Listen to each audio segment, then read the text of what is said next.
ఒక చాలా కోపం ఎక్కువ.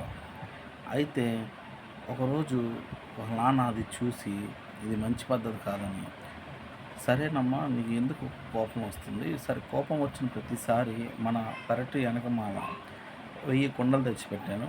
అయన్నీ పగలగొట్టు అన్నది. సరేనని ఫస్ట్ రోజు అమ్మాయి 10, తర్వాత 15, తర్వాత 20 అలా 900 కుండల వరకు పగలగొడుతుంది.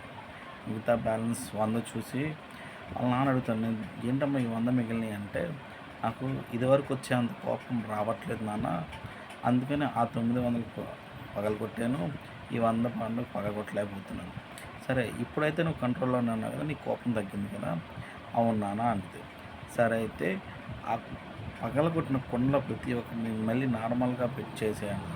అది అలా నాన్న, పగలగొట్టినవి మళ్ళీ ఎలా వస్తాయి అలాగంటే, అదేనమ్మా కోపంలో నువ్వు అన్న మాటలు నీ ఎదుటివాడిని మనసు ఎన్ని ముక్కలు చేసుంటాయో, ఒక్కసారి కోపం అనేది కంట్రోల్ చేసుకోవడం నేర్చుకుంటే అందరినీ మనం మంచిగా చూడొచ్చు అని చెప్పడానికి నేను ఇది చేశానని వాళ్ళ నాన్న చెప్పారు.